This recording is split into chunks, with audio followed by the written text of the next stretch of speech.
कानपुर की मशहूर डर्मेटोलॉजिस्ट। सब मिस इन्फॉर्मेशन लेके आते हैं कि हम ये यूज़ कर ले या पैच यूज़ कर ले या फिर उस पे मेकअप लगा ले तो ढक ले, ये सब चीज़ें बिल्कुल यूज़ नहीं बिल्कुल नहीं करनी यूज़ करनी चाहिए। चाहिए। जी, सही डर्मेटोलॉजिस्ट ही आपको गाइड कर सकता है कि एग्जैक्टली आपके टाइप के एक्ने में क्या ट्रीटमेंट है।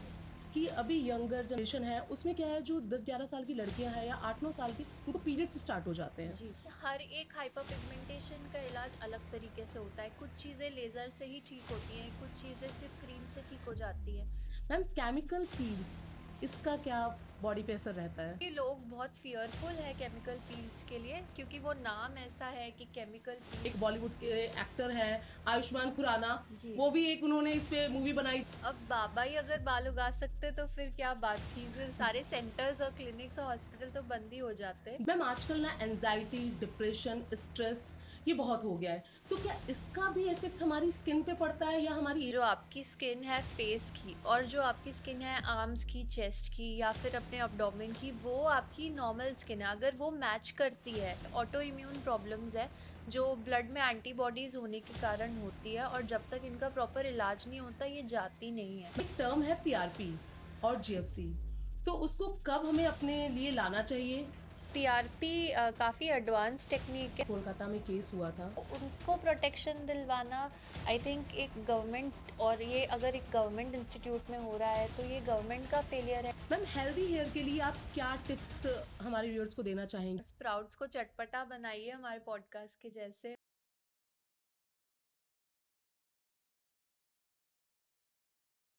नमस्कार दोस्तों, स्वागत है आपका ज्ञान पॉडकास्ट में। आज हमारे साथ हैं कानपुर की मशहूर डर्मेटोलॉजिस्ट डॉक्टर ध्वनि, जिनसे हम जानेंगे हेयर और स्किन रिलेटेड प्रॉब्लम्स जो कि आजकल हर किसी को फेस करनी पड़ रही है। तो डॉक्टर ध्वनि हमारे साथ हैं। डॉक्टर ध्वनि, आपका बहुत बहुत स्वागत है हमारे पॉडकास्ट में। Thank you Shweta, thank you so much for having me here today and I hope कि मैं आपके सारे क्वेश्चंस एकदम क्लियरली और कॉन्फिडेंटली आंसर कर पाऊँ नहीं आज। मैम, हमें भरोसा है, आप कानपुर में इतने सारे पेशेंट्स को देखती हैं तो जरूर आप आंसर दे पाएंगी।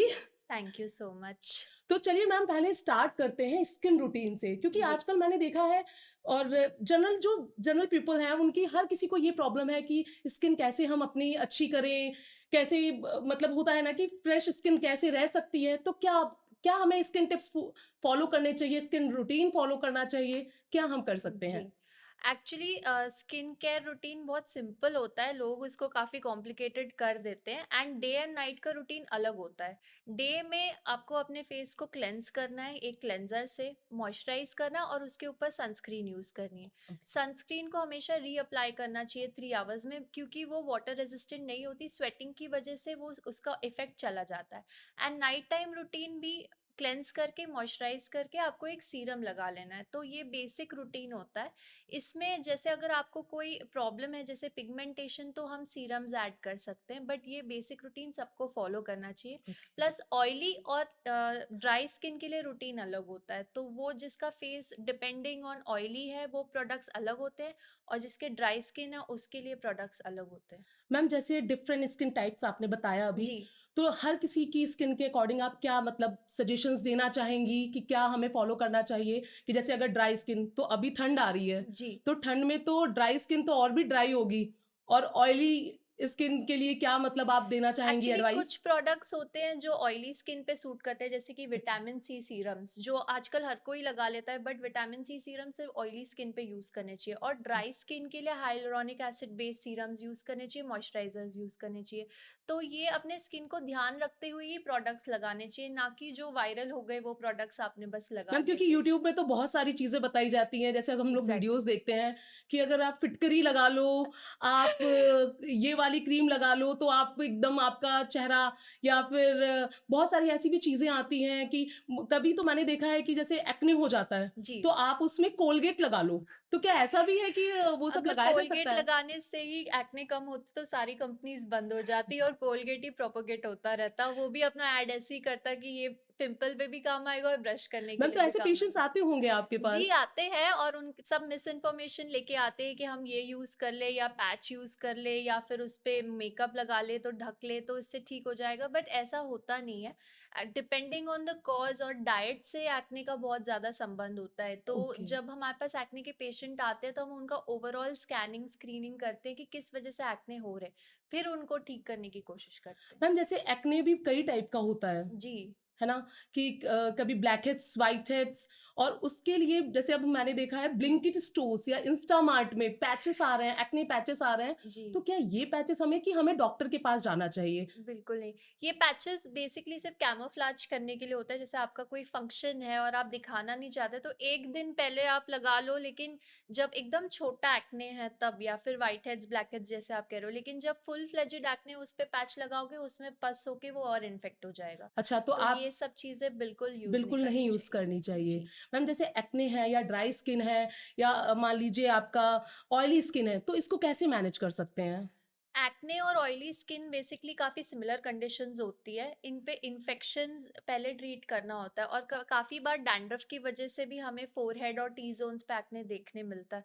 तो डैंड्रफ को ट्रीट कीजिए, इन्फेक्शन को ट्रीट कीजिए।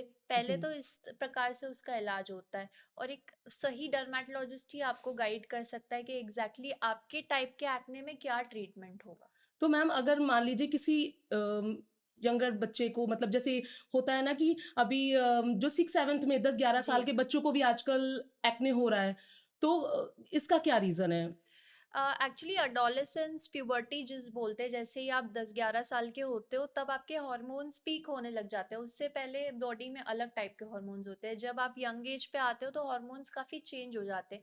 उसी रीज़न की वजह से एक्ने होता है। ऑयल प्रोडक्शन तब आपके बॉडी में स्टार्ट ही होता है। मैम सॉरी टू जी, डिस्टर्ब यू बट एक मेरे दिमाग में ये क्वेश्चन आ रहा है कि अभी यंगर मतलब जो जनरेशन है उसमें क्या है जो 10-11 साल की लड़कियां हैं या 8-9 साल की उनको पीरियड्स स्टार्ट हो जाते हैं। जी। तो क्या छोटे बच्चों में और बॉयज में भी मतलब एक्ने का पर वो उस टाइम नहीं होता है पर गर्ल्स को जल्दी 8 साल की लड़कियों को भी एक्ने हो रहा है। तो क्या पीरियड्स भी इसके लिए रिस्पॉन्सिबल है ऐसा कुछ भी जी, है? बिल्कुल। पीरियड्स से रिलेशन एक्ने का हमेशा होता है, बिकॉज़ जब पीरियड्स होते हैं तब फ्लक्चुएशन काफ़ी होता है हार्मोन्स में। जी। तो उसकी वजह से पिंपल्स आना बहुत ही मतलब नॉर्मल बात है। लेकिन आजकल उसको कवर अप करने के लिए हम काफ़ी ओटीसी मतलब ओवर द काउंटर क्रीम्स लगा लेते हैं, स्पेशली वेटनोवेट या कॉस्मेट जी, जीएम। जी, जी। ये बहुत ज़्यादा नुकसान करती है।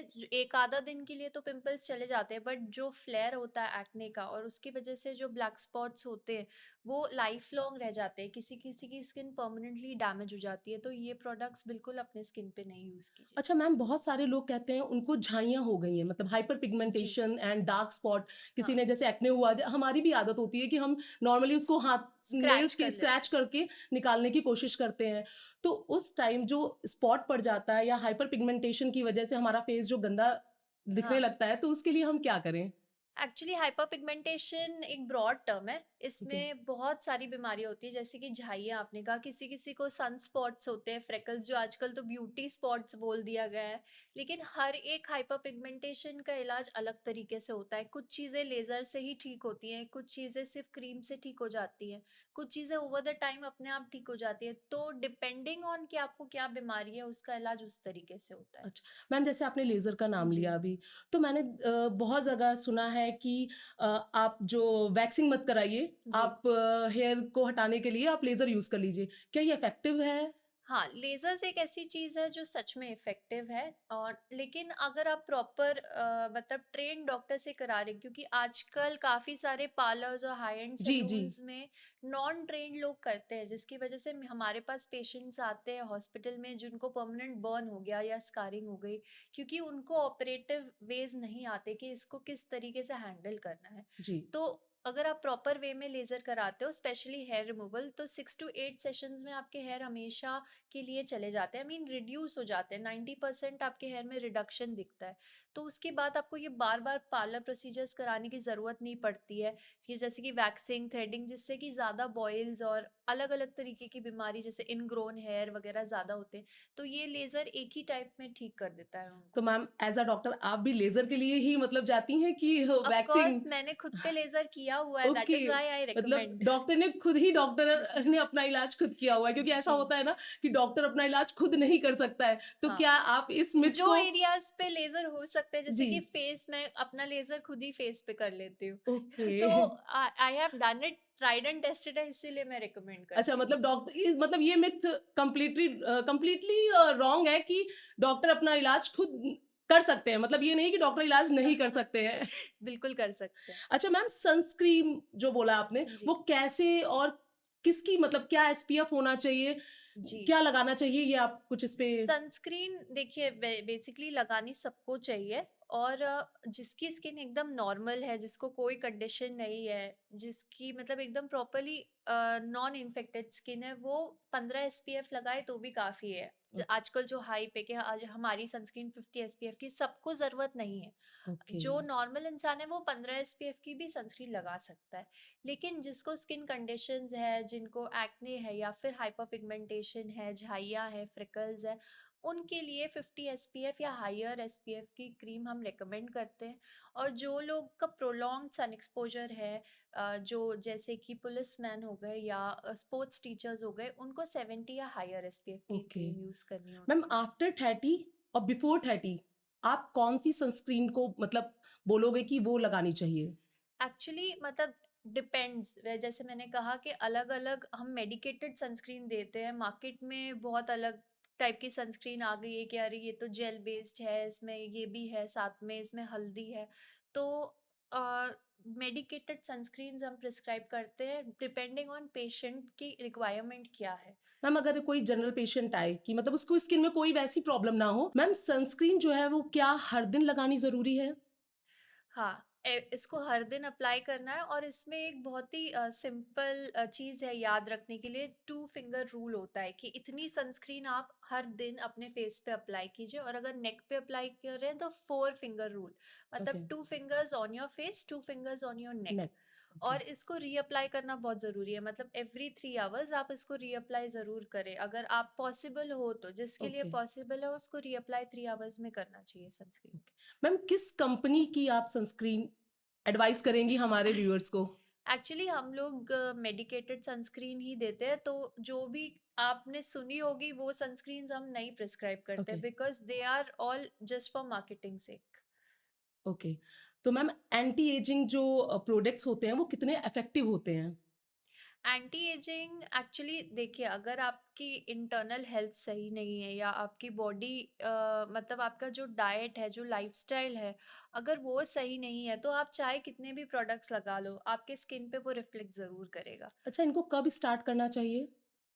आफ्टर 30 आपको प्रोडक्ट्स यूज़ करने चाहिए, स्टार्ट कर देने चाहिए, क्योंकि हल्के साइन सिम्टम्स ज़रूर आने लगते हैं एजिंग के। बट कौन से प्रोडक्ट्स यूज़ करना है वो भी बहुत इंपॉर्टेंट है।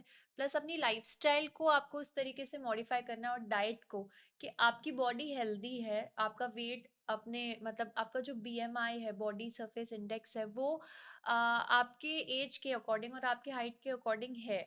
तो ओके, उस हिसाब से अगर आपकी डाइट है, आपका लाइफस्टाइल है, तो ही एंटी एजिंग लगाने का कोई मतलब है। इफ अगर आपकी लाइफस्टाइल हेल्दी नहीं है, अगर आपका स्लीप पैटर्न डिसरप्टेड है, या आपकी डाइट इरेगुलर है, तो सिर्फ प्रोडक्ट्स से उसमें कोई इफेक्ट आएगा नहीं। मैम बोटॉक्स या फिलर इसके बारे में आप क्या कहना चाहिए? ये कराना चाहिए कि नहीं? ये तो बहुत ही कंट्रोवर्शियल है, बिकॉज़ जुडिशियस यूज़ जो कहते हैं कि अगर आपको कोई डेफिशिएंसी हो रही है या बहुत ज़्यादा रिंकल्स हो रहे हैं, तो आप बोटॉक्स ज़रूर कराइए, फिलर्स कराइए। लेकिन मतलब जैसे एक्ट्रेसेस आजकल करा रही हैं just for the name sake of it, कि 17-18 सालों की लड़कियाँ करा रही है जी। फॉर एनहांसिंग देयर लुक, वो रिकमेंडेड नहीं है। अगर आपको कोई डेफिशिएंसी है, जैसे आपके लिप्स बहुत ज़्यादा मेडिकली थिन है, तो आप यूज़ करिए, या फिर रिंकल्स एकदम प्रोमिनेंटली दिखते हैं तो आप बोटॉक्स यूज़ करिए। लेकिन just for the sake of it कि सब करा रहे हैं तो मैं भी कराता हूँ, वो नहीं करना मैम चाहिए। जैसे ये इंजेक्शंस और जी। टैबलेट्स और ये क्या ये इफेक्टिव होते हैं, या आईवी ड्रिप्स बोला जाता है लगवा लीजिए? तो क्या ये इफेक्टिव है आईडी आईवी ड्रिप्स लगवाना? IV drips, yes, to an extent glutathione IV drips are effective. ऐसा नहीं कि कंप्लीटली नॉन इफेक्टिव है, बट अगेन मतलब ये बहुत ही प्रॉपरली उनका जो केटर करना चाहिए कि क्या डोज पे दिए जाते हैं, because they can be liver toxic. ऐसा नहीं हो कि सफेद दिखने के चक्कर में आपका लिवर डैमेज हो जी, जाए। तो मतलब ये लिवर पे जो जी, इफ़ेक्ट है इसका बहुत गंदा है। हाँ, जी, जैसे आईवी ड्रिप्स लेते हैं तो ये लिवर को टॉक्सिक हो सकते हैं, किडनी को टॉक्सिक हो सकते हैं। तो जब हम एज़ अ डर्मेटोलॉजिस्ट इंजेक्ट करते हैं तो डोज़ का बहुत ज़्यादा ख़्याल रखते हैं कि किस डोज़ में हम इंजेक्ट कर रहे हैं ये drips. Okay. Ma'am chemical peels इसका क्या बॉडी पे असर रहता है? एक्चुअली लोग बहुत फियरफुल है केमिकल पील्स के लिए, क्योंकि वो नाम ऐसा है कि केमिकल पील्स, बट एक्चुअली ये स्किन के लिए बहुत अच्छा होता है, इफेक्टिव होता है। क्योंकि क्या करता है, ये जस्ट स्किन को रिन्यू करता है। आपकी जो डेड स्किन है, जो रोज ट्रैवल करने की वजह से पॉल्यूशन जमा हो जाता है या बैक्टीरिया जमा हो जाते हैं, उसको ये रिमूव करके आपकी जो नेचुरल अंदर अंडरलाइंग स्किन होती है उसको रिन्यू करता है। तो वंस अ वीक या फिर इवन महीने में 1-2 बार आप ज़रूर करा सकते हो केमिकल अच्छा मैम, पील्स। जैसे ये उबटन होते हैं, जैसे हुँ, बताया हुँ। जाता है कि आटे में ऑयल डाल लो और ये 100 साल से चला आ रहा जी। है, तो क्या ऐसा ये भी इफ़ेक्टिव होता है हमारी मतलब रोज़मर्रा की ज़िंदगी में? अब हम इंडियन हैं तो ये सब तो करेंगे ज़रूर, क्योंकि आजकल सेलिब्रिटीज़ ही बोलते हैं कि आप पपाया फेस पे मल लीजिए या दही लगा लीजिए या बेसन लगा लीजिए। तो ये तो मैं कंप्लीटली डिनाई नहीं करूँगी कि आप ये मत कीजिए, बट इसका मतलब कोई ज़्यादा कोई ख़ास इफ़ेक्ट नहीं होता है। आप बस एक ऐड ऑन कर सकते हो अपने रूटीन में कि आप कुछ करना चाहते हो स्किन के जी। लिए, बट ये नहीं कहेंगे कि अगर आपको ये कंडीशन है आप ये लगा लो तो आप ठीक हो जाओगे। तो ऐसा ऐसा कुछ बिल्कुल नहीं। नहीं है कि मतलब जैसे होता है ना कि दही मल लो अपने फेस पे या आलू का छिलका मल लो, तो क्या ये भी इफ़ेक्टिव है? सबसे इससे भी ज़्यादा मैंने अनियन ऑयल के बारे में सुना है और जी। सब बोलते हैं हमें अच्छा भी बहुत लगता है, बट मुझे तो बस स्मेल आती है अनियन ऑयल से, और कुछ नहीं होता है तो इससे। मतलब ये इफ़ेक्टिव नहीं है। जैसे कई जगह तो मैंने देखा है विक्स लगा लेते हैं फेस पे कि बहुत इफ़ेक्टिव है, उससे पिंपल्स चले जाते हैं। पर मैम से जानते हैं कि क्या पिंपल्स जाते हैं उससे? नहीं। तो उससे नहीं जाते हैं। तो प्लीज़ अपने फेस को बर्बाद मत करिए। उसको अच्छा रखने के लिए विक्स नहीं, आप स्किन केयर रूटीन फ़ॉलो करें, उससे अच्छा हो जाएगा आपका स्किन। चलिए नेक्स्ट क्वेश्चन। मैम अब ठंड बढ़ रही है, तो क्या डैंड्रफ अब एक बहुत ही कॉमन प्रॉब्लम हो गई है, हर किसी को फेस करनी पड़ती है, चाहे वो बड़ा हो, चाहे बूढ़ा हो, कुछ भी हो, छोटे बच्चे को भी इवन डैंड्रफ हो जाता है। तो उसके लिए हमें क्या प्रोडक्ट्स यूज़ करने चाहिए और क्या हमें हेड वॉश, क्योंकि ठंड में तो हेड वॉश करने में ही आफत होती है, तो क्या कर सकते हैं? डैंड्रफ एक ऐसी बीमारी है कि लोगों को आज तक समझ में नहीं आई। पहले डैंड्रफ होता है, लोग ऑयलिंग करने लग जाते हैं कि नारियल का तेल लगा लेते हैं या आंवले का तेल लगा लेते हैं। ये तेल से बढ़ता है, बिकॉज ये एक टाइप का फंगल इन्फेक्शन है। जो ऑयल उसके लिए मीडियम होता है ग्रोथ के लिए, तो डैंड्रफ में ऑयलिंग बिल्कुल नहीं करना होता है।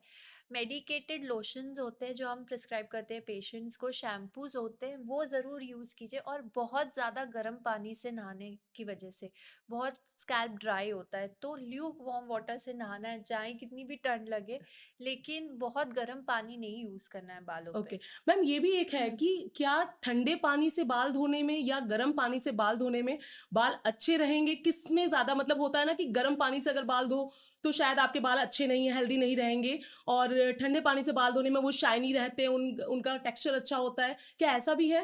हाँ, एक्चुअली सजेस्टेड तो यही है कि कोल्ड वाटर या ल्यूक वार्म वाटर से ही बाल धोने चाहिए। बहुत ज़्यादा गर्म पानी से बाल डैमेज हो जाते हैं।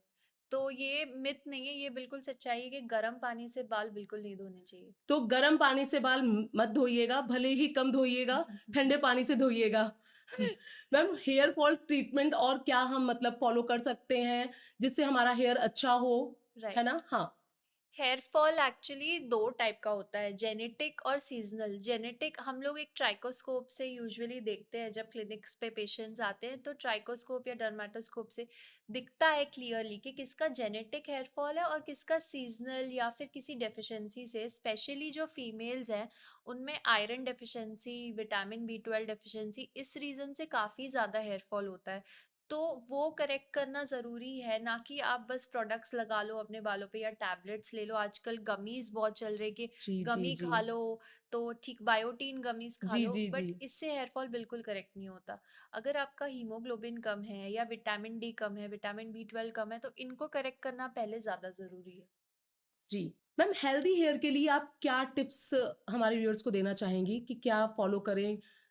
इंटरनल हेल्थ सही होना बहुत ज़रूरी है। मतलब एज इंडियंस हमारी प्रोटीन डाइट बहुत लैक करती है, क्योंकि हम लोग रोटी खा लेते चार चार छः छः या फिर राइस खा लेते, लेकिन हम प्रोटीन को काफ़ी निग्लेक्ट करते हैं। एंड तो इसीलिए प्रोटीन रिच चीज़ें जैसे कि स्प्राउट्स, स्प्राउट्स, ओके। वो सब ज़्यादा लेना चाहिए गुड हेल्थ ओके, के मैम लिए। बस स्प्राउट्स के अलावा भी कुछ और ऑप्शंस हैं? हाँ, मतलब डेयरी क्योंकि कई लोगों प्रोडक्ट्स। को स्प्राउट्स अच्छे नहीं लगते हैं, तो और हम क्या जा सकते हैं? मतलब एक्स्ट्रा क्या कर सकते हैं? स्प्राउट्स को चटपटा बनाइए हमारे पॉडकास्ट के जैसे, और क्या। अच्छा, मैम अच्छा ये बताइए ये जो आजकल जैसे हेयर ऑ आपने बोला अभी कि हेयर ऑयल लगाने से, तो मैम जैसे आजकल आदिवासी हेयर ऑयल बहुत जितने भी इन्फ्लुएंसर हैं मैंने देखा है कि भाई आदिवासी हेयर ऑयल लगाओ तो तुम्हारे हेयर अच्छे होंगे। तो क्या ऐसा भी है कि आदिवासी हेयर ऑयल हम भी यूज़ करें तो हमारे लंबे घने बाल पैरों तक हो जाएँगे? ऐसा कुछ नहीं है। कोई भी ऑयल लगाने से बस आपका ब्लड सर्कुलेशन तेज़ होता है स्कैल्प का, जैसे हेडेक है उसमें रिलीफ मिल सकता है, लेकिन हेयर ऑयल से बाल नहीं उगते। ओके। मैम कई जगह क्या होता है कि लोग जैसे आजकल गंजापन एक बहुत बड़ी समस्या है यूथ जी। में मतलब मुझे लगता है जैसे ही 12th पास करता है बच्चा वैसे ही उसको बाल जो है उसकी ग्रोथ जो है वो कम होने लगती है और वो गंजेपन का शिकार हो हुँ, जाता है। तो इसके लिए क्या आप मतलब और बहुत एम्बैरेस भी होते हैं एक हुँ। हमारे जो एक बॉलीवुड के एक्टर हैं आयुष्मान खुराना जी। वो भी एक उन्होंने इस पे मूवी बनाई थी बाद में उनकी जो शादी थी वो इसकी वजह से नहीं चली थी।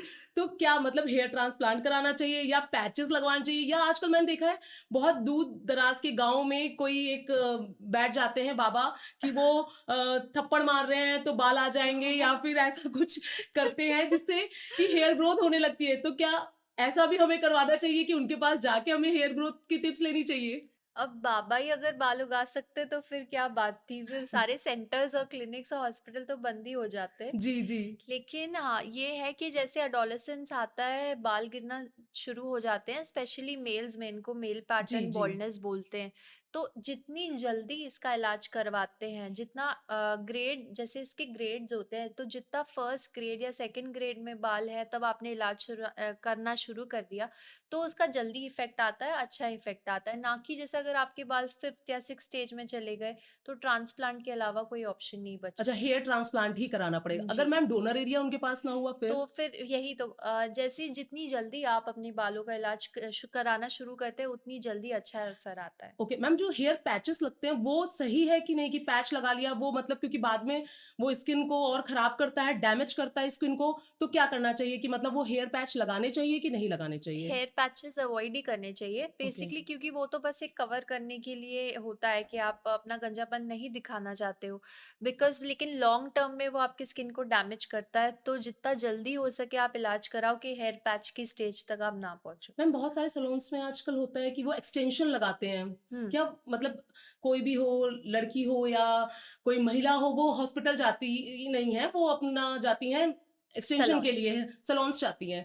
तो क्या मतलब वो हेयर एक्सटेंशन सही रहते हैं? क्योंकि मैंने बाद में देखा है बहुत सारे लोगों का बहुत डैमेज हो जाता है, तो वो सही है कि गलत है? हेयर वॉल्यूम बढ़ाने के एक्सटेंशंस लिए? या फिर आजकल स्टाइलिंग के लिए जो केराटिन होता है, ये सब चीज़ें काफ़ी चली हुई है। इससे क्या होता है, बेसिकली हेयर को हीट करते हैं, हीटिंग प्रोडक्ट्स यूज़ करते हैं, आयरन्स यूज़ करते हैं।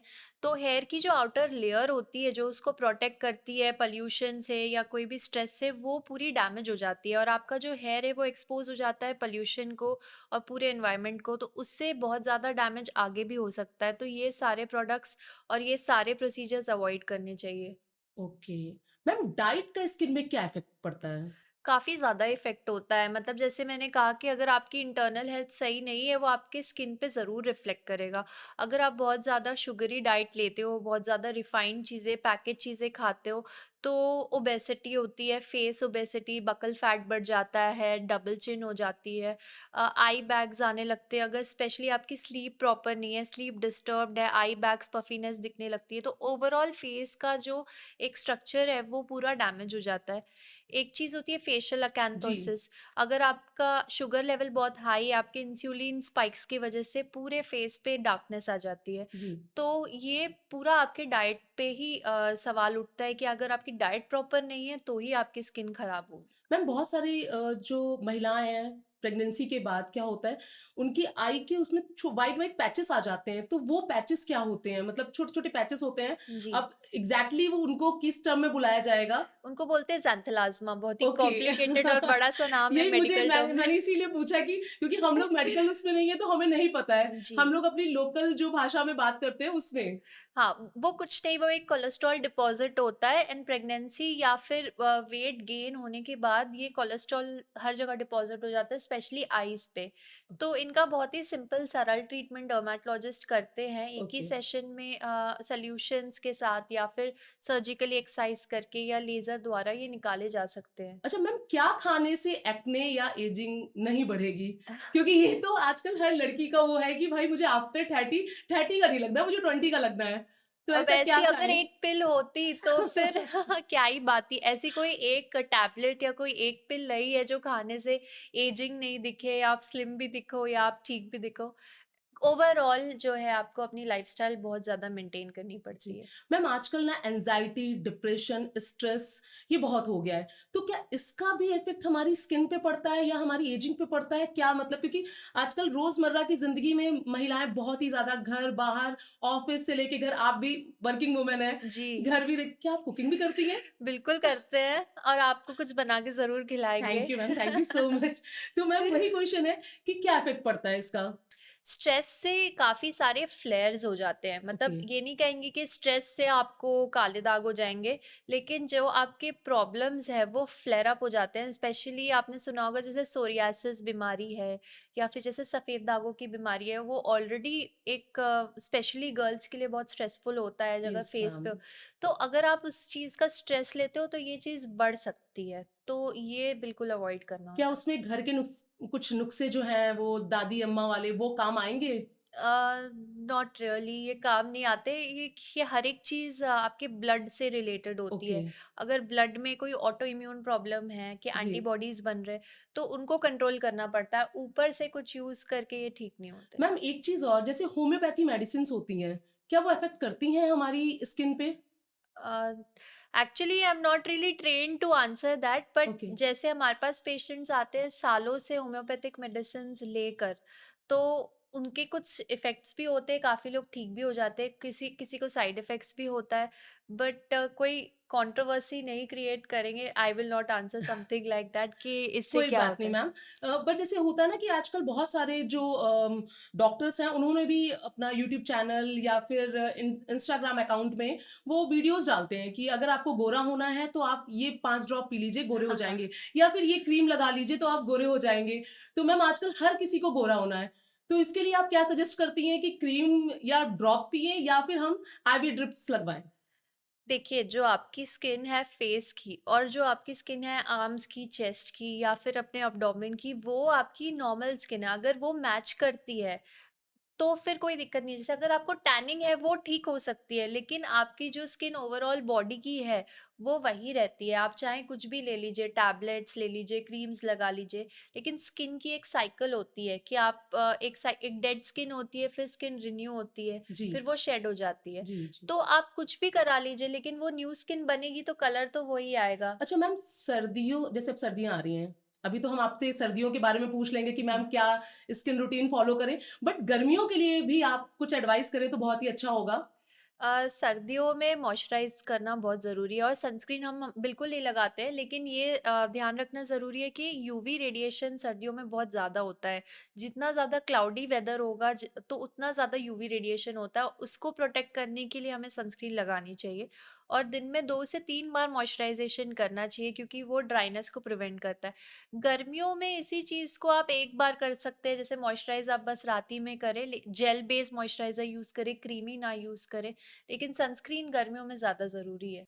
मैम स्किन केयर के लिए कुछ कॉमन मिथ होंगे जो आपके पास पेशेंट्स आते होंगे, वो हुँ। लेके आते होंगे, तो वो क्या है? काफ़ी कुछ तो हमने डिस्कस कर ही लिया। ये तो कोलगेट वाला तो यूनिवर्सल है जो होता ओके। है। ऑयलिंग को लेके बहुत ज़्यादा, ऑयलिंग और शैम्पू। जी। पेशेंट्स को ऐसा लगता है कि ऑयल लगाने से या कोई शैम्पू यूज़ करने से हेयर फॉल ठीक हो जाएगा, क्योंकि ऐसे ही मार्केटिंग और एड्स वो देखते हैं। बट कोई भी शैम्पू या ऑयल का हेयर ग्रोथ से कोई कनेक्शन नहीं है। अगर हेयर फॉल हो रहा है तो कोई मेडिकल कंडीशन ज़रूर एसोसिएटेड होती है। स्पेशली जैसे विमेन है उनमें हमेशा आयरन डेफिशिएंसी रहती है, क्योंकि बिकॉज़ ऑफ पीरियड उनको ब्लीडिंग होती है, कोई जी, प्रेगनेंसी या फिर मिसकैरेजेस, इनमें उनका ब्लड लॉस काफ़ी हो जाता है। तो आयरन डेफिशिएंसी एनीमिया 55% विमेन्स में होता है और इसकी जी, वजह से हेयर लॉस बहुत होता है।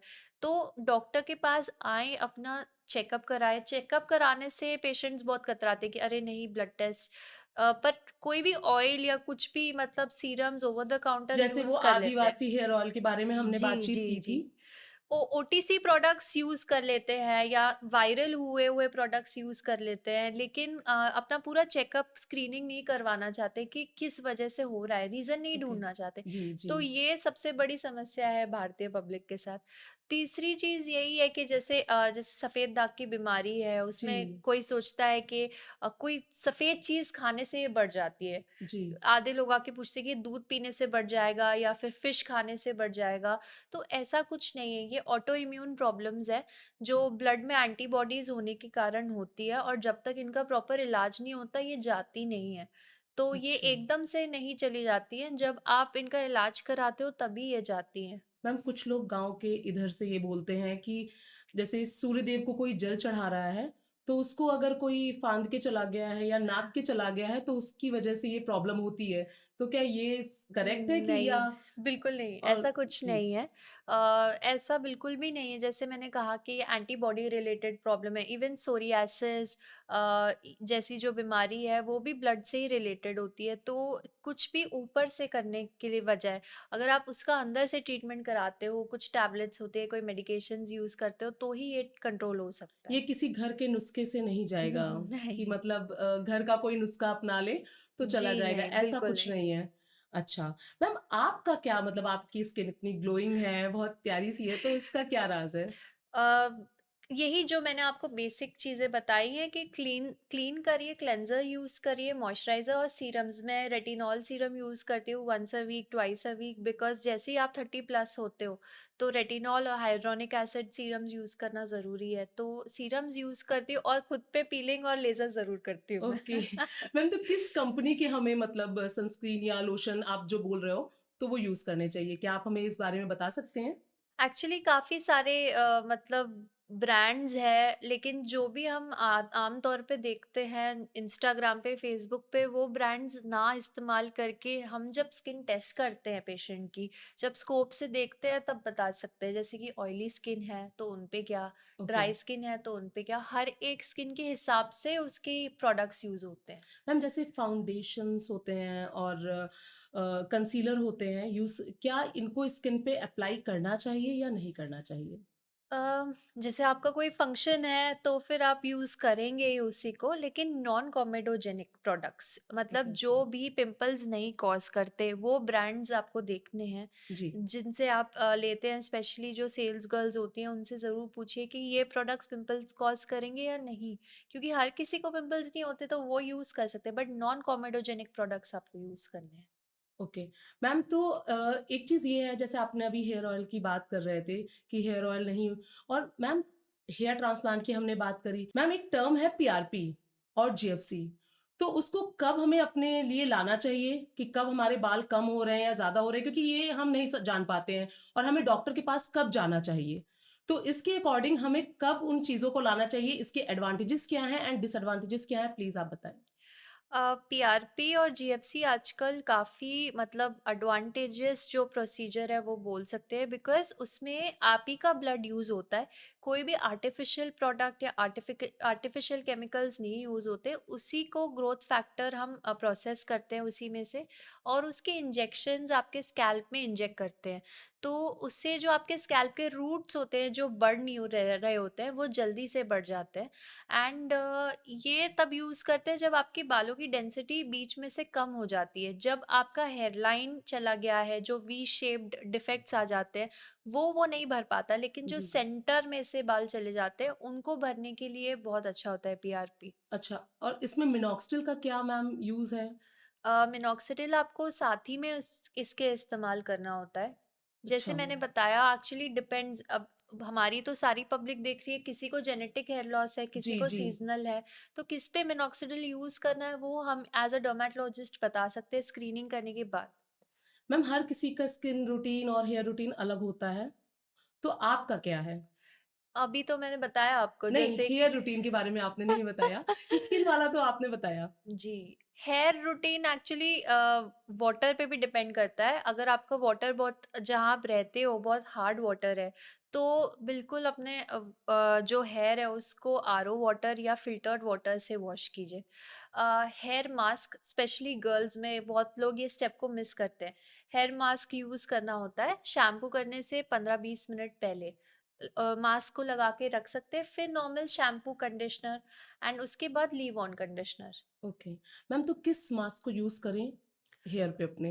अ, वो भी डिपेंड करता है कि आपकी स्किन आपकी जो स्कैल्प है वो ऑयली है या फिर ड्राई है। तो ओके। ड्राई हेयर और ड्राई स्कैल्प के लिए अलग मास्क होते हैं और ऑयली स्कैल्प और ऑयली हेयर के लिए अलग मास्क मैम होते हैं। ऑयली के लिए भी बता दीजिए और ड्राई के लिए भी बता दीजिए कि किस कंपनी के प्रोडक्ट को हम यूज़ करें तो हमारी ऑयली, क्योंकि ऑयली की भी लोगों को बहुत सारी प्रॉब्लम है और डैंड्रफ भी हो जाता है, तो आप बता देंगी तो ज़्यादा मतलब अच्छा रहेगा इस। मास्क्स तो काफ़ी कंपनीज़ के अच्छे हैं, इनफैक्ट डव के भी बहुत अच्छे हैं और बेयर एनाटॉमी अच्छा ब्रांड है एक हेयर के लिए, तो उसके हेयर मास्क्स अच्छे हैं, तो आप वो जी, यूज़ कर सकते हैं। तो पहले हमें शैम्पू अप्लाई करने के पहले हेयर मास्क हाँ, हेयर मास्क 10-15 मिनट्स पहले 10-15 हेयर मिनट्स मास्क यूज़ करना और है। उसके बाद फिर शैम्पू शैम्पू, एंड देन फिर उसके बाद हम कंडीशनर। कंडीशनर यूज़ करके। जी। मैम क्या डेली शैम्पू करना ज़रूरी है? ज़रूरी नहीं, प्रोहिबिटेड है। डेली शैम्पू और डेली वाटर नहीं डालना है बालों में क्योंकि इससे बस बाल डैमेज होते हैं। Shampoo is a way of cleaning your hair. तो जी। आपको रोज़ उनको साफ़ करने की ज़रूरत नहीं है।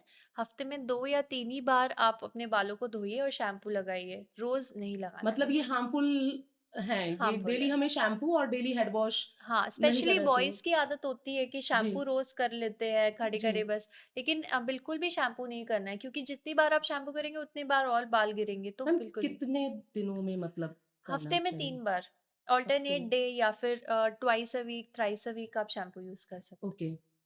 मैम हेयर ट्रांसप्लांट के लिए आजकल कई जगह क्लिनिक खुल गए हैं, दिल्ली में भी बहुत सारे हैं, मुंबई में भी हैं, इवन कानपुर में भी बहुत सारे क्लिनिक्स खुल गए हैं।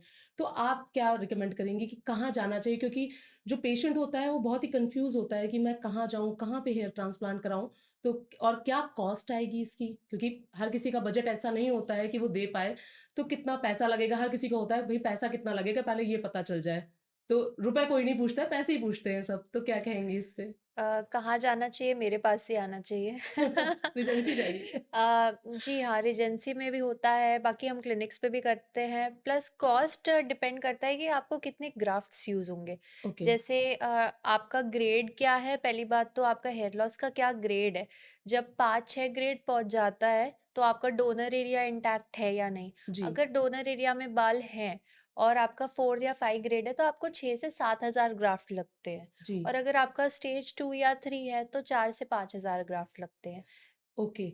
मैम जैसे ये होता है कि बाल डोनर एरिया में बाल नहीं है, डोनर एरिया माने जहाँ से हम बाल ले रहे हैं, ठीक है? वहाँ पे बाल नहीं है, तो क्या हम किसी दूसरे आदमी से या किसी मतलब जैसे होता है ना किडनी डोनेट करने के लिए हाँ, मतलब वाइफ़ या फिर बच्चों से ले नहीं। सकते हैं, तो क्या ऐसा बालों के लिए भी होता है क्या? नहीं, इसमें बालों का जो ट्रांसप्लांट होता है वो आप अपने ही बाल जो है डोनर एरिया से रेसिपिएंट एरिया में ट्रांसफ़र कर सकते हो, किसी और जगह से बाल नहीं यूज़ हो सकते। हाँ, आपकी बियर्ड एरिया से बाल ग्राफ्ट हो सकते हैं ओके, हेड पे, लेकिन और कोई आपको बाल डोनेट नहीं कर सकता। मतलब कोई जैसे बीवी या बच्चे कोई नहीं कर नहीं। सकते हैं।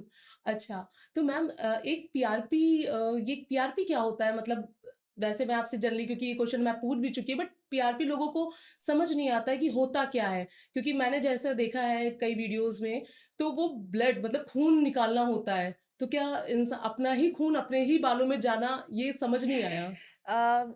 पीआरपी काफ़ी एडवांस टेक्नीक है और आजकल डर्मेटोलॉजिस्ट काफ़ी अपनाते हैं इसको। बहुत ज़्यादा ब्लड नहीं यूज़ होता है, इसमें 7 टू 8 एमएल जितना आप यूजुअली ब्लड डोनेट करते हो या टेस्टिंग के लिए जब यूज़ होता है, उतना ही ब्लड यूज़ होता है। एंड उस ब्लड को हम प्रोसेस करते हैं, स्पेशली मशीन्स होती है हमारे जी, पास। उस प्रोसेस में ग्रोथ फैक्टर्स बनते हैं। ये ग्रोथ अच्छा। फैक्टर्स हम आपके स्कैल्प में इंजेक्ट करते हैं। इससे जो रूट्स होती हैं आपके बालों की, जो उगती नहीं है, जो लेट होती है, उसको एक टाइप का बूस्ट मिलता है ग्रोथ के लिए। तो ये करवाना चाहिए। और स्पेशली जिनको ग्रेड 2 ग्रेड 3 हेयर लॉस है, उनके लिए एक एडजुवेंट थेरेपी, मतलब आपके जो मेडिसिन्स चल रहे हैं उनके साथ करने वाला एक जी, प्रोसीजर है। जी, इससे बालों की डेंसिटी अच्छी हो जाती है, बालों का ओवरऑल स्ट्रक्चर अच्छा हो जाता है, एक टाइप का बूस्ट मिलता है आपके स्कैल्प को। तो it is a beneficial procedure, but आप ये देख लीजिए कि आप कहाँ करवाते हैं, क्योंकि जैसे मैंने कहा, सैलून बेस्ड या फिर कोई नॉन ट्रेन्ड इंसान आजकल काफ़ी करने लग गए हैं ये, जो प्रॉपर डर्मेटोलॉजिस्ट नहीं हैं। जी, उनको ये नहीं आइडिया होता है कि कहाँ पे इंजेक्ट करना होता है, कैसे विथड्रॉ करना होता है। कुछ सेटिंग्स होती है, हर किसी के हिसाब से वो सेटिंग्स जो होते हैं हम मॉडिफाई करते हैं, जी। सेशंस मॉडिफाई करते हैं, तो वो ये चीज़ नहीं कैटर कर पाते। मैम क्या हेयर ट्रांसप्लांट हो गया या फिर पीआरपी हो गया, क्या इनमें जान-माल का भी नुकसान होता है कि जान भी चली जाए, ऐसा भी कुछ होता है नो, इस ऐसा? डर्मेटोलॉजी और एस्थेटिक्स प्रोसीजर्स जो है, मतलब एकदम जी, पेनलेस, नॉन इन्वेजिव, या आपको नॉन हार्मफुल प्रोसीजर्स हैं, जस्ट आपको एनहांस करने के लिए। जी, इनमें साइड इफेक्ट्स प्रोफाइल बहुत कम रहती है, तो पीआरपी का कोई भी साइड इफेक्ट नहीं है।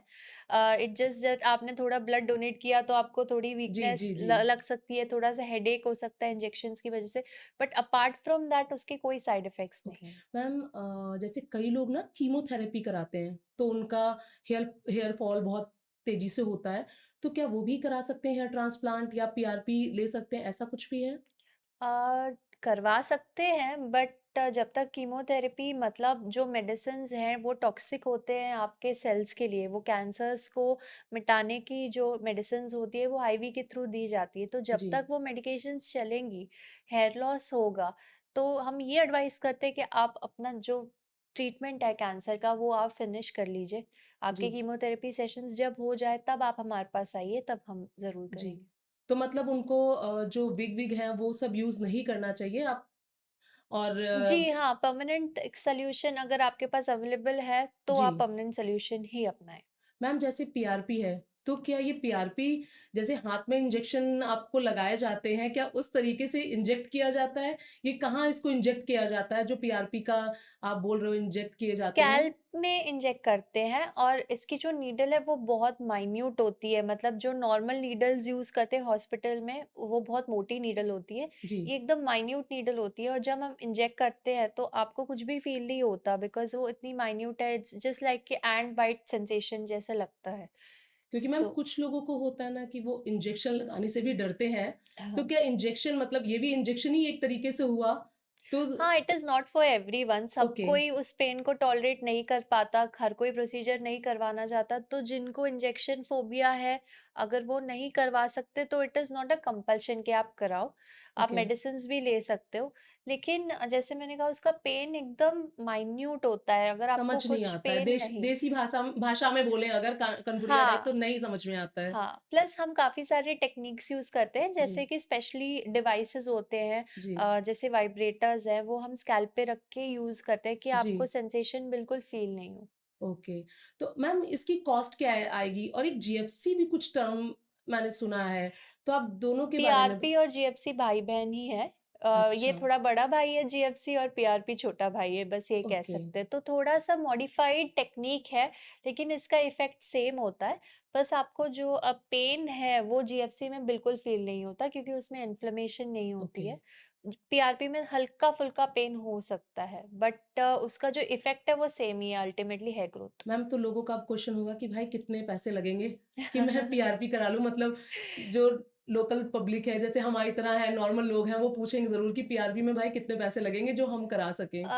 डिपेंड करता है कि आप कहाँ करा रहे हो, कौन सा क्लिनिक है, कौन-सा हॉस्पिटल है, बट आई थिंक अंडर 7,000 पर सेशन ये हो जाएगा। अच्छा, मैम क्या गूगल रेटिंग से डॉक्टर्स का चयन किया जा सकता है?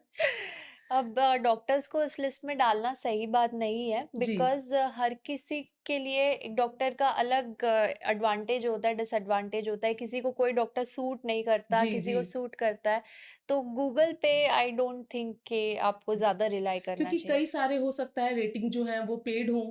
पेड होते हैं, फेक होते हैं, कई बार राइवलरी की वजह से फेक रेटिंग्स दूसरे डॉक्टर्स करवाते हैं, लेकिन आपको एक ट्रस्टेड जगह पे जाना चाहिए आई फील। जी, मतलब और मैम जैसे अभी क्या है कि डॉक्टर्स का भी हमने देखा है कि नीट की परीक्षाएँ होती हैं और वो रद्द हो जाती हैं या लीक हो जाती हैं, उनके बारे में आपका क्या सजेशन है या क्या आप एडवाइस देना चाहोगे? Actually it it is very unfortunate, क्योंकि जैसे मैं खुद नीट क्वालिफाई किया था, मेरा रैंक 1800 था ऑल इंडिया। ओके, सो मुझे पता है कि कितना लेबर जाता है पूरे साल। आप एक एक ही एग्ज़ाम, सिंगल एग्ज़ाम जिसमें 300 क्वेश्चंस पूछे जाते हैं, आप पूरे साल हर दिन सिर्फ उसी के लिए प्रिपेयर करते हो। जी, रात दिन आप प्रिपेयर करते हो, आपके साथ बहुत सारे कॉम्पिटिटर्स होते हैं एंड आपको कुछ भी आइडिया नहीं होता कि आपके साथ क्या होगा। आपका पूरा फ्यूचर सिर्फ़ उस एक एग्ज़ाम पे डिपेंडेंट होता है। तो जब ये पेपर्स लीक हो जाते हैं,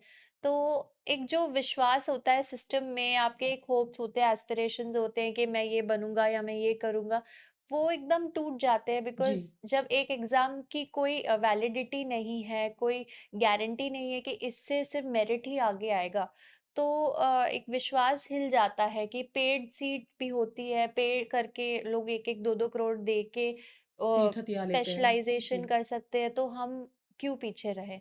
तो ये एक आई थिंक सबके लिए समान होना चाहिए कि जी, हर किसी को मेरिट के बेसिस पे ही आगे जाना आगे जाना चाहिए। चाहिए। मैम जैसे अभी एक कोलकाता में केस हुआ था, जी। डॉक्टर के साथ रेप हुआ था और बहुत ही निर्मम तरीके से उनकी हत्या कर दी गई थी, उसके बारे में आपका क्या विचार है?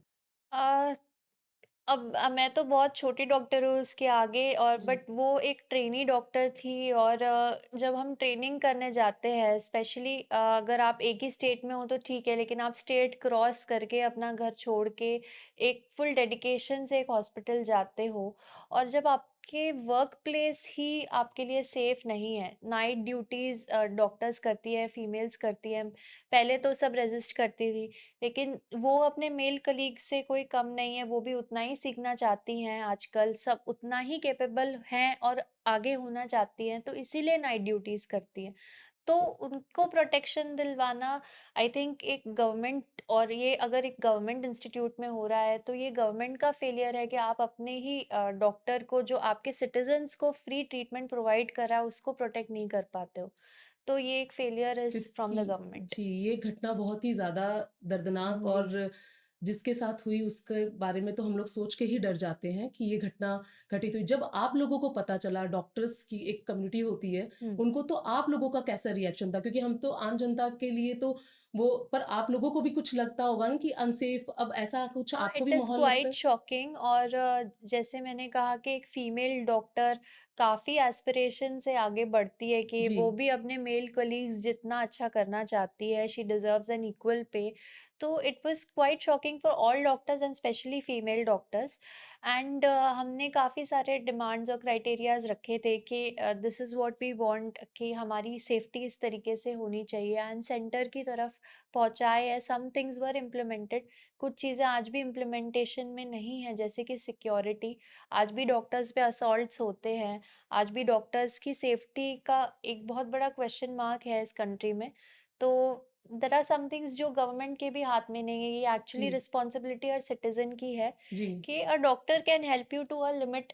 लेकिन अगर आप एकदम क्रिटिकल स्टेज में किसी को लेके आते हो, बहुत बार पेशेंट ब्रॉड डेड भी होता है जब आते हैं, तो आप उस चीज़ को लेके लड़ नहीं सकते, और डॉक्टर कैन हेल्प यू, वो अपनी पूरी नॉलेज के साथ, अपने इक्विपमेंट्स के साथ, इंस्ट्रूमेंट्स के साथ आपकी हेल्प कर सकता है, लेकिन कोई गारंटी नहीं है कि वो आपकी जान बचा ही लेगा। जी।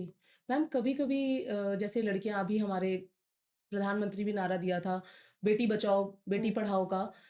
तो अगर हमारी बेटियाँ पढ़ रही हैं, अगर मान लीजिए विज्ञान के क्षेत्र में जा रही हैं या फिर किसी भी हुँ। क्षेत्र में आगे बढ़ रही हैं, तो अगर नीट की परीक्षा क्वालीफाई करने के बाद, क्या उनको कितना पैसा लगता है कि ये जो आपकी परीक्षा है, इसके बाद क्या जो मैनेजमेंट में आपको देना पड़ता होगा, एडमिशन के टाइम देना, तो क्या लड़कों का ज़्यादा होता है कि लड़कियों का ज़्यादा होता है कि दोनों का बराबर होता है?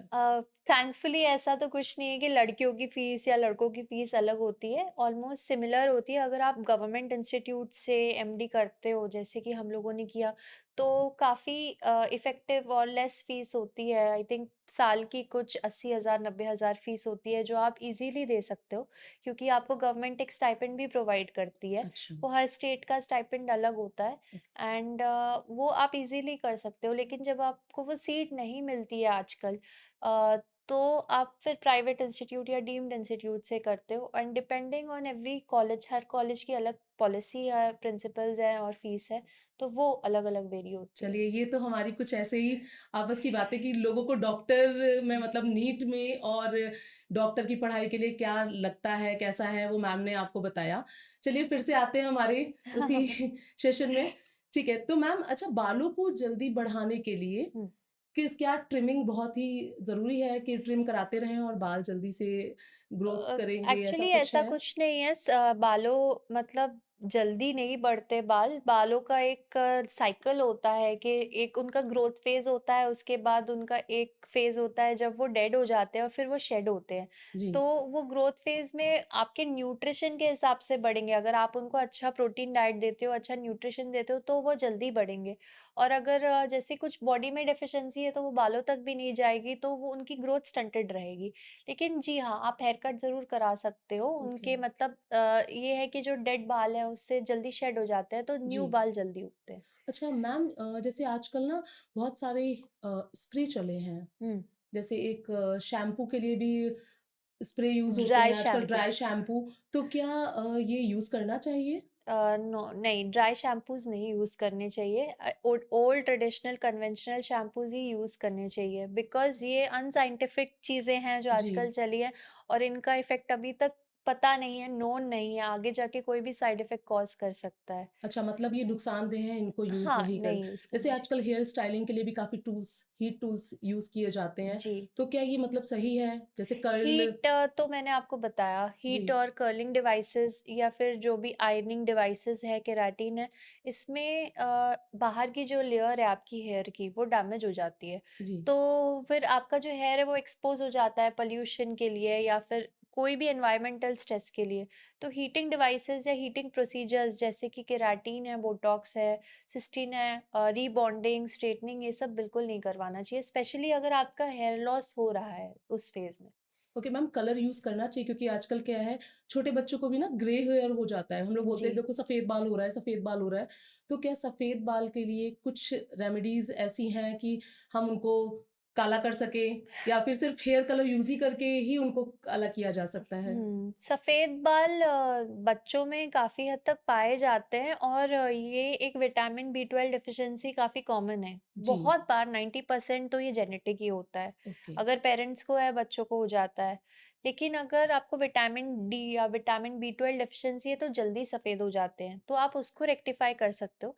पर hair colour specially young age पे बिल्कुल नहीं करवाना चाहिए, जी, क्योंकि उसमें अमोनिया और पीपीडी नाम के जो केमिकल्स होते हैं, वो अगर एक बार हेयर रूट को टच हो गए, जी। तो आपके बाल जो नॉर्मल बाल हैं, वो भी सफ़ेद हो जाएँगे। तो अच्छा। इसीलिए हेयर कलर से हमेशा दूर रहना चाहिए। अच्छा तो हेयर कलर और जैसे मैम हाइलाइट कराते हैं, ये भी हेयर कलर में ही आता है हाँ। और बहुत सारे केमिकल यूज़ करके कभी-कभी ऐसा होता है वीडियोज़ में देखो कि धुआँ उड़ रहा है बालों से।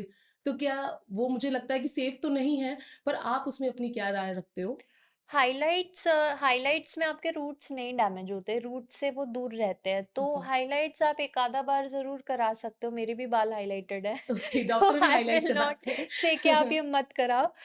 करवा सकते हो, जी, जी। लेकिन मतलब इतना फ्रीक्वेंटली नहीं कि आप हर 2 महीने में आज रेड, कभी येलो, कभी ऑरेंज जी। जो आजकल लड़कियाँ करा रही हैं, वैसे नहीं करवाओ। Maybe two twice in a year और साल में एक आधा बार आप ज़रूर करा सकते हो। मैम जैसे ये एक होता है ना मेहंदी लगा लो बालों में, हुँ। तो क्या ये यूज़ कर सकते हैं मेहंदी बालों में कि इससे बाल जो है बाल भी नहीं खराब होगा, हमारी जी, स्कैल्प में मैं भी तो असर अपने नहीं होगा? पेशेंट्स को यही रिकमेंड करती हूँ कि आप कलर ना यूज़ करो और मेहंदी यूज़ कर लो, जी। बिकॉज़ वो ये तो मानते नहीं है कि हम बाल ग्रे रहने जी, देंगे। जी। तो मेहंदी आप एक आधा बार यूज़ कर सकते हो, जो नेचुरल मेहंदी है जिसमें कलर्स नहीं इस्तेमाल ओके। होते, नेचुरल आप मेहंदी यूज़ कर तो सकते मैम हो। जो पेड़ में जो लगती है मेहंदी उसको आप उसकी पत्तियों को तोड़ के पीस के वो अप्लाई जी, करो, जी, वो जी। ज़्यादा अच्छा है, हाँ, ना कि आप केमिकल हाँ, वाली जो मेहंदी नहीं केमिकल यूज़ करें। मेहंदी है वो नहीं आप ओके। तो मतलब आपका कहना है कि हाइलाइट करा सकते हैं और कलर या फिर दूसरी चीज़ें आप बालों में मत करें, उससे आपके बाल डैमेज हो डैमेज जाएँगे। हो जाएँगे। जी। और मैम जैसे ये है होता है कि 100 बार ब्रश अपने बालों में घुमाओ तो बाल आपके अच्छे ग्रो करेंगे। हुँ। क्या ये सही है? एक मिथ है ये ये ऐसे तो ही? मैंने आज पहली बार सुना है। मैम यूट्यूब का ज्ञान है। अच्छा, नहीं, नहीं, बालों में कोम्ब बहुत ज़्यादा नहीं करना चाहिए और काफ़ी लोगों को आदत होती है वो ऑफ़िस जा रहे हैं बस गीले बालों में कंघी कर ली। गीले बालों में कभी कोम्ब नहीं करना चाहिए, उससे बाल जी, और गिरते हैं। ओके, प्रोबेबली 20-25 मिनट्स बाद जब आपके बाल ड्राई हो जाएँ, उसके बाद आप उस पे कोम्ब यूज़ करें और ज़्यादा नहीं 1 आधा 2 बार आप दिन में कोम्ब करें, 100 बार तो ओके। बिल्कुल नहीं। अच्छा मैम ये होता है ना हेड वॉश कराने के लिए हम जैसे सैलून जाते हैं, तो क्या जाना चाहिए? अब वो तो एक रिलैक्सिंग प्रोसीजर है, आप महिलाओं का पूरा ही बबल नहीं ब्रेक करेंगे आज। जी, जी। जिनको हेयर स्पा कराना है या फिर कोई हेयर रिलैक्सिंग प्रोसीजर्स जी, है, कभी-कभी लोग मसाज भी कराते हैं। जी, जी, तो ये चीज़ें पार्लर के लिए सही हैं। जी। जहाँ पे आपको कोई डिफ़िकल्टी है, कोई प्रॉब्लम आ गई, जैसे आपको हेयर लॉस हो रहा है, तो पार्लर में नहीं जाना चाहिए। वो लोग नहीं आपको बता पाएँगे कि कैसे करना है, क्या करना है एग्ज़ैक्टली। मैम वहाँ पे तो ऐसे बोलते हैं ना दीदी आपका ना ये यहाँ से बाल वैसा हो रहा है, तो आप ये वाला सीरम लगाओ आपका अच्छा हो जाएगा। तो वो क्या सुनना चाहिए कि वो एडवाइस को बगल में रख के सीधे आप डॉक्टर्स के पास जाएँ अब और वो उनका काम है, आपको एक कान से सुनना चाहिए, एक मतलब कान उल्लू से बनाना। निकाल देना चाहिए। हाँ। मैम जैसे आपका नाम डॉक्टर ध्वनि है और ध्वनि मेरी ज़्यादा निकल रही है, तो घर में भी आपकी ध्वनि ऐसी ही हस्बैंड के सामने या मतलब हाँ, मुझे ध्वनि-ध्वनि बोल के मेरी ध्वनि कम करा दी गई है। मतलब हस्बैंड नहीं, हस्बैंड के नहीं। सामने भी? हाँ, मुझे लगता है ये मेडिकल ट्रेनिंग और पूरे 11-12 साल पढ़ने की वजह से बोलना कम और रीड करना ज़्यादा शुरू करा है, मे बी इसीलिए। अच्छा, तो मैम डॉक्टर सारे ऐसे ही सॉफ्ट स्पोकन होते हैं कि कुछ लाउड भी होते हैं? नहीं, ज़रूर लाउड होते हैं, आपको काफ़ी महिलाएँ से मिलाएँगे जो लाउड भी होती हैं। ओके, क्योंकि जब मेरी डॉक्टर धोनी से जब से बात हो रही है, मुझे लगता है मैं ही लाउड हूँ और मैम बहुत ही आराम से, प्यार से सारी चीज़ों का आंसर कर रही हैं। तो घर में भी मतलब आप हस्बैंड के सामने डॉक्टर धोनी की आवाज़ कम है, सर हस्बैंड की की ज़्यादा ज़्यादा है ध्वनि तेज ज़रूर। है। जी। तो अच्छा, ये मतलब हमें पता चला कि डॉक्टर्स में भी हस्बैंड-वाइफ वाले जो चीज़ें हैं, वो किसी-किसी हस्बैंड-वाइफ में वाइफ सीधी है और उल्टा हस्बैंड भी होता हाँ, है। उल्टा भी होता है।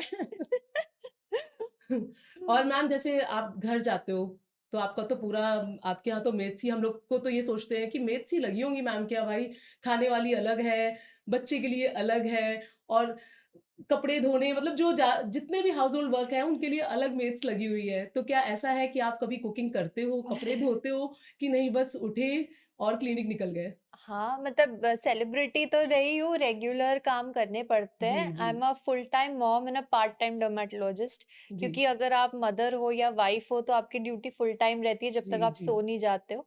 वो काम तो चलते रहते हैं बट पार्ट टाइम ही आप अपना काम कर सकते हो। सो वर्किंग वुमेन के लिए घर के काम प्लस बाहर का काम होता है। वो जी। माइनस कभी नहीं होता। मैम अच्छा एक क्वेश्चन और आ रहा है कि जैसे हम लोग फ़ोन यूज़ करते हैं, आजकल की रोज़मर्रा ज़िंदगी में फ़ोन के बिना तो कुछ भी नहीं हो सकता है। तो क्या फ़ोन का भी असर पड़ता है हमारी स्किन और हेयर में? ऐसा कुछ भी है? हाँ, एक्चुअली स्क्रीन्स का असर पड़ता है बिकॉज़ स्क्रीन्स में से एक टिपिकल लाइट एमिट होती है जिसको बोलते हैं blue light, specially okay, laptop से, कंप्यूटर से, फ़ोन से। ये ब्लू लाइट आपके स्किन के लिए स्पेशली जिनको पिगमेंटेशन प्रॉब्लम है, उनके लिए काफ़ी डैमेजिंग होती है। तो ओके। आजकल काफ़ी सारे आई आई ग्लासेस आ गए जो ब्लू लाइट्स को ब्लॉक करते हैं। स्पेशली जिनको जो आईटी वाले जिनका काम कंप्यूटर पे बेस्ड है उनको हम सजेस्ट करते हैं कि आप ब्लू लाइट फिल्टर्स यूज़ कीजिए और इससे झाइयों पे काफ़ी ज़्यादा इफ़ेक्ट होता है ये जो अच्छा, रेडिएशन निकलती है तो इट इज़ मतलब आप स्क्रीन टाइम लिमिट करो अपना ये हर चीज़ पे आपको बेनिफिट करेगा। अच्छा और मैम रात में कितने बजे तक सो जाना चाहिए जिससे हमारी स्किन भी अच्छी रहे हम्म। और हम स्ट्रेस में भी ना रहें और सारी चीज़ें सही रहें? तो किस टाइम आप अब सजेस्ट सबके लिए करेंगे? वो यूनिफॉर्म नहीं हो सकता किसी किसी का बट काम जो होता है। हाउसवाइफ्स हैं या आई थिंक 10 बजे इज़ द आइडियल टाइम क्योंकि एक बॉडी की सर्काडियन रिदम होती है वो जैसे जब आप सो जाते हो तो आपकी रीजनरेशन और बॉडी रिपेयर का जो काम होता है जब आप सोते हो आपका डाइजेशन का काम तभी होता है तो you should give your body at least 8 to 9 hours of sleep कि आप ओके। 10 बजे सो रहे हो और 7-8 बजे उठ रहे हो तो जो रीजनरेशन है रिपेयर है वो उस टाइम पे कंप्लीट हो सके। अच्छा, तो मतलब स्किन के और मैम जैसे बहुत सारे सैलून्स में फेशियल्स होते हैं, अवेलेबल होते हैं अलग-अलग, तो क्या हमें फेशियल्स अपनी स्किन में कब मतलब कितने वक्त बाद लेना चाहिए? जैसे महीनों में, कितने महीने में लेना चाहिए या कितने दिनों में लेना चाहिए? क्या आप एडवाइस करोगे? अभी हम मेडिकल ग्रेड फेशियल्स करते हैं, जी। स्पेशली क्लिनिक्स पे, हॉस्पिटल्स में dermatologist hydra facials, oxy facials करते हैं। तो ये बेनिफिशियल हैं बिकॉज़ ये आपकी डेड स्किन को पहले निकालते हैं, उसके बाद उसमें सीरम इन्फ्यूज़ करते हैं। तो ओके। इसका कोई साइंटिफिक लॉजिक है एक कि आपकी डेड स्किन चली गई, उसके बाद आपने जो न्यू स्किन है उसमें सीरम्स इंजेक्ट किए, इन्फ्यूज़ किए, उसके बाद मास्क लगाए। नॉर्मल फेशियल्स आप करवा सकते हैं, जैसे अगर आपका कोई फंक्शन है, कोई ओकेजन है, जी। तब आप ज़रूर करवा सकते हैं, बट क्या बेनिफिट है वो तो आपको पार्लर वाले ही बता जी, जी, सकेंगे। जी। Hydra facial is definitely beneficial. Ma'am तो क्या मतलब कितने वही वाली चीज़ है कि कितनी कॉस्ट आएगी, कितने रुपए लगेंगे? इट डिपेंड्स कि आप कहाँ से करा रहे हो। अगर बहुत हाई एंड क्लिनिक है, बहुत हाई एंड हॉस्पिटल है, तो फिर उनकी मशीन्स उस तरीके की होती हैं कि वो कॉस्ट उस पे बेनिफिट एक करती है। एक नॉर्मल कॉस्ट क्या होगी? प्रोबेबली 3 टू 4,000 के बीच में एक सेशन अच्छा, होता है। 1 सेशन होगा और कितने सेशन लेने पड़ेंगे? दैट डिपेंड्स कि आप वो तो ओकेजन से ओकेजन पे आपको ओके। कराना है। इट इज़ नॉट समथिंग कि सेशन है, जब आपका कोई फंक्शन है, आप उससे 2-3 दिन पहले आराम से करा अच्छा, अगर सकते हो। मैम किसी को टैन हुआ है? अ, तो आप 3-4 सेशन ले सकते हैं अच्छा। उसमें। तो आज हमारे साथ थी डॉक्टर ध्वनि, जिनसे हमने जाना स्किन और हेयर रिलेटेड प्रॉब्लम्स के बारे में। तो धन्यवाद डॉक्टर ध्वनि आपका। Thank you. बहुत-बहुत आपका ज्ञान पॉडकास्ट में आने के लिए। थैंक यू फॉर धन्यवाद। Having me here.